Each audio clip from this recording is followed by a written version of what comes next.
어차피 앞쪽은 오리엔테이션 할 거니까 좀 빠르게 시작하겠습니다. 일단 뭐 강의 계획서는 대략 보셨을 것 같고 전반적으로 어떤 걸 배울 거고 어떤 식으로 수업을 진행할 건지 좀 말씀을 드리는 식으로 오리엔테이션을 먼저 할게요.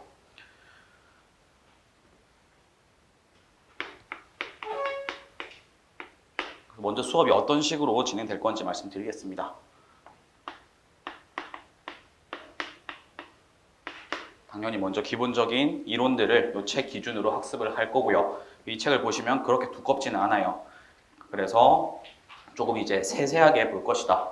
뭐 증명이라든지 각각 개념의 의미라든지 이런 것들을 조금 확실히 보는 데 중점을 둘 겁니다. 제가 이제 1년 동안 쭉 수업을 해보니까 삼순환 같은 거 들어오셔서 문제들은 잘 푸시는데 오히려 이제 기본 개념들이 조금 긴가민가한 것들이 있어가지고 막 식을 잘못 세우거나 그런 부분이 되게 많았어요. 그래서 이번에는 여러분들이 어려운 문제를 풀 수 있는 능력을 갖춘다 이런 느낌보다는 내가 개념 하나하나의 의미를 정확히 파악할 수 있다. 그리고 이런 간단한 증명들 내가 혼자 해낼 수 있다. 이런 것들 위주로 하시고 문제 푸는 거는 나중에 만드셔도 늦지 않다고 생각을 합니다. 그래서 일단 이렇게 개념을 학습하면 각 장마다 뒤쪽에 연습 문제라고 있습니다. 이것들 한 번씩 다 풀어볼 거예요. 이것도 이제 뭐 그렇게 어려운 수준은 아니고 같이 풀어볼 거기 때문에 뭐 가벼운 마음으로 보시면 되겠고요. 그리고 한 두세 장 정도 나갈 때마다 제가 복습 문제라고 해서 이런 문제풀들을 몇 개씩 나눠 드릴 거예요. 뭐 복습 문제라고 써 있지만 연습 문제보다는 어려울 거고 그 중에는 처음 듣는 입장에서 좀 많이 머리를 싸매야 되는 그런 문제도 있을 겁니다. 제가 뭐 별표를 쳐놓거나 해가지고 고난도라고 표시를 해놓을 거예요. 여러분들이 그런 걸 그러면 일일이 무조건 다 풀어오셔야 되는 건 아니고 내가 할 수 있는 수준에서 보시고 이거는 내가 좀 봐도 모르겠다 하시면 그냥 적당히 넘기시고 수업 오셔서 같이 풀어보신 다음에 그 다음에 점검을 해보셔도 충분할 것 같습니다. 그래서 그 정도로 복습 문제를 풀면 되겠고요. 아마 이렇게 쭉 했을 때 이 책에 있는 내용을 다 끝내고 아마 강의 시수가 조금 남을 거예요. 그럼 뭘 할 거냐 하면 일단 전체적으로 총 복습을 하면서 한번 쭉 처음부터 훑어볼 거고요. 그리고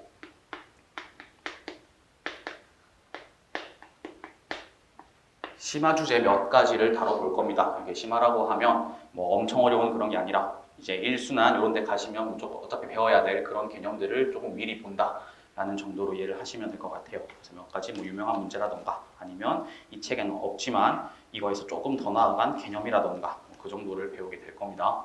그래서 수업은 일단 이런 식으로 진행된다 라고 알아두시면 되겠고, 그래서 우리가 어디까지 배울 거냐 라고 하면 뭐 명확히 말씀을 드리긴 어렵지만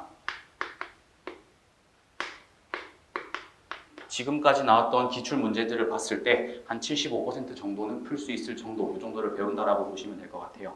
그럼 이제 50점 문제니까 75% 하면 한 37.5 나오겠죠. 무조건 내가 37.5점어치 풀 수 있다 이런 건 아니고, 만약에 시험이 되게 쉽다 그러면 뭐 다 풀 수 있는 그런 해도 있을 거고요. 시험이 어렵다 그러면 아예 통 문제 하나는 잘 모르겠는 그런 해도 있을 겁니다. 아무튼 이 정도의 범위를 일단 예비순환에서는 커버할 거다 이렇게 생각을 해주시면 되겠고요.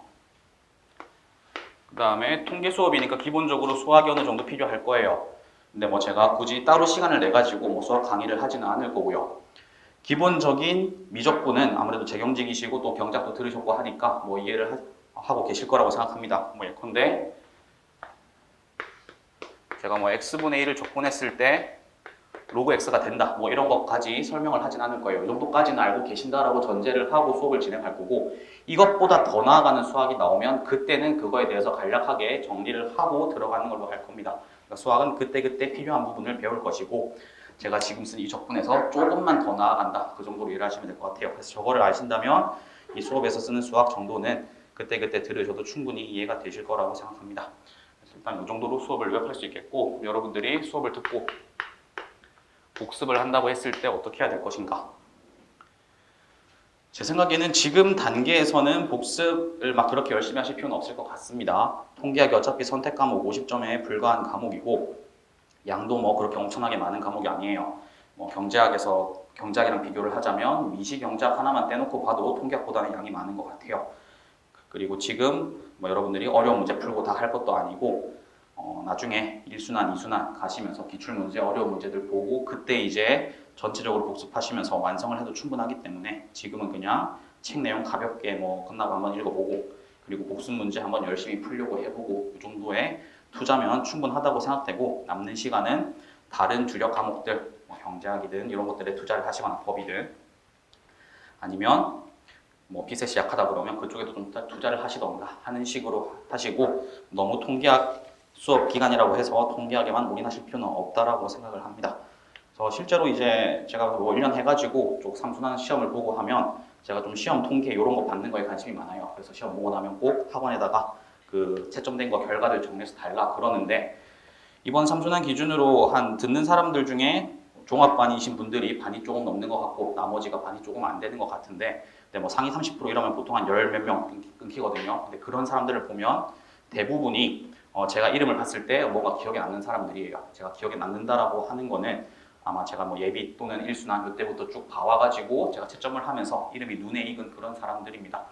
그래서 좀 꾸준히 커리를 따라오시고 그거를 잘 소화만 해내시면 여러분들이 충분히 이 통계학에서 상위권에 오를 수 있다. 상위권이라 하면 내가 뭐 계산 실수를 했을 때도 40점 이상은 받아갈 수 있는 그런 수준에 도달할 수 있다라고 생각하시면 되겠고요. 물론 이제 꾸준히 따라온다고 다 잘하는 건 아니겠죠.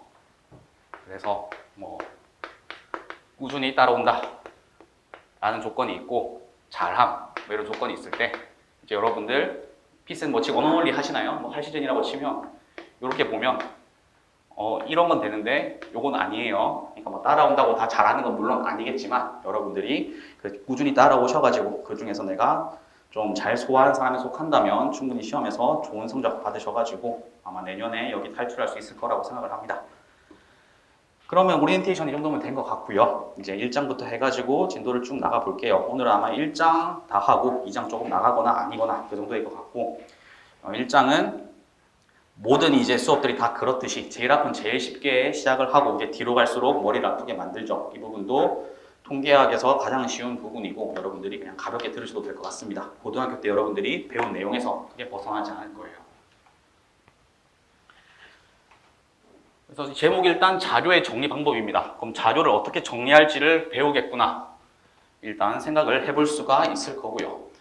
그리고 첫 번째, 이제 기술 통계학과 추측 통계학이다 라는 제목이 써 있어요. 그러니까 통계학을 크게 이렇게 두 개로 나눠보겠다라는 거예요. 하나는 기술 통계학이고 하나는 추측 통계학이다.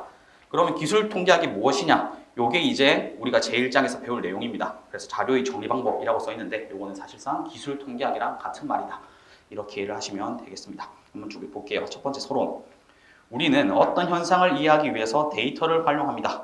그래서 뭐 여러분들이 이제 대학생들이시니까 막 시험 보면 뭐 교수님들이 성적을 공지할 거예요. 뭐 Q1은 어쩌고, Q3는 어쩌고, 평균은 어쩌고, 중앙값이 어쩌고 이런 것들이 다 데이터, 자료라고 할 수 있는 거고 그럼 여기서 데이터를 활용하는 데 있어 통계학의 역할을 기술 통계학과 추측 통계학으로 나눌 수 있다고 하는데 각각이 무엇인지 한번 봅시다.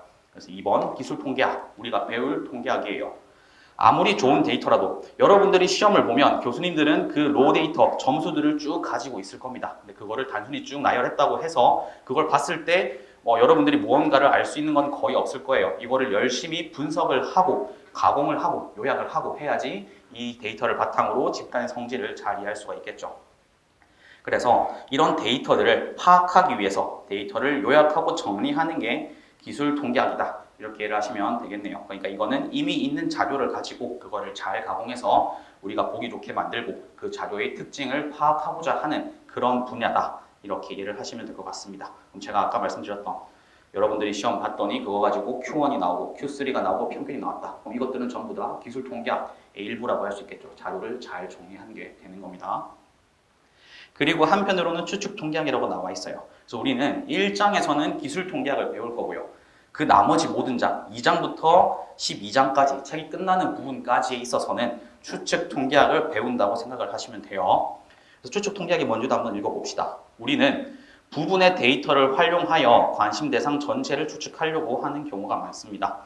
그래서 예를 들어서 여론조사, 모든 국민을 대상으로 조사를 하지는 않죠. 그렇게 하려면 비용도 많이 들 뿐더러 실질적으로 불가능해요. 그래서 전 국민을 조사하는 대신에 50대 몇 명, 40대 몇 명 이런 식으로 뽑아가지고 그런 뽑힌 국민의 선호를 조사해가지고 기사가 나옵니다. 윤 모모 씨의 지지율은 95% 신뢰 수준에서 50에서 52 사이다. 이런 식의 기사가 나와요. 추측을 하는 거죠. 실제 값은 50에서 52 사이에 있을 수도 있고 아닐 수도 있는 거예요. 그거는 전 국민을 조사해 봐야지 알 수 있는 겁니다. 다만 기사에서는 95%의 확신으로 거기 있을 것입니다. 라는 얘기를 하고 있을 뿐인 거고, 그럼 우리는 나중에 이런 신뢰 구간을 어떻게 구하는 것이고, 그리고 이때 제가 95%로 확신한다고 했어요. 그럼 이 95%로 확신한다의 의미는 어떤 것이고, 이런 것들로 이제 뒤로 가서 배우게 되는 겁니다. 그런 거를 잘 알기 위해서는 여러분들이 먼저 확률이 무엇인지 그런 것에 대해서 먼저 좀 이해를 할 필요가 있어요. 그래서 먼저 2장, 3장, 4장 뭐 이런데 앞쪽에 걸쳐서는 확률에 대한 것들을 배우게 될 거예요. 그래서 이름을 보시면 확률 분포와 기대값, 대표적인 이상 확률 분포와 연속 확률 분포 뭐 이런 식으로 확률에서부터 출발해서 그 확률이 그 어떤 식으로 분포해 있는지 그 분포까지 넘어가게 됩니다. 그래서 분포를 쭉 배우고 나면 7장으로 가셔서 이제 추정을 한다고 돼 있어요. 추정에서 아까 제가 말씀드렸던 뭐 신뢰 구간은 어디서 50에서 52%입니다. 신뢰 수준은 95%입니다. 요거의 의미를 배우게 되는 거고요. 이렇게 추정을 한 다음에는 이제 검정을 하는 거예요. 추정은 아까 예컨대 대통령 지지율이 얼마에서 얼마 사이에 있을지를 내가 확신은 아니지만 일단 추정해보는 그런 과정이었고요. 검정이라고 하면 내 주장이 맞는지 아닌지를 확인하는 거예요. 그래서 아까 제가 계속 대통령 지지율이라고 말씀을 드리고 있어요. 그럼 이 지지율이 실제로는 P라고 합시다. 그런데 이 실제를 알기 위해서는 우리나라 국민 전체를 일시에 조사해가지고 거기서 이제 확률을 구하면 그거는 맞는 값이지만 못 구한다라는 거예요. 그래서 한 100명을 조사해가지고 내 생각에는 P 예상치가 한 50에서 52%인 것 같아. 이게 이제 추정이라고 말씀을 드린 거고, 그 다음에 이럴 수도 있어요. P는 0.5라고 누가 주장을 해요. 그 다음에 물어봅니다. 내 주장이 맞냐 틀리냐라고 물어봐요. 그럼 이거에 대한 대답은 맞다, 아니다 둘로 나뉠 겁니다. 그래서 어떤 주장의 옳고 그름을 판단하는 과정이 검정이다. 그래서 둘은 굉장히 비슷하다라는 걸 알 수가 있고, 실제로 나중에 배워보시면 둘 사이에 일정한 관계가 성립한다는 것도 알 수가 있습니다. 그래서 이런 식으로 주장을 판단하는 게 검정이고, 그렇게 추정과 검정의 기본 원리를 배운 다음에 이제 9장에서는 조금 이제 특수한 부분에 검정을 한다라고 생각하시면 될 것 같고,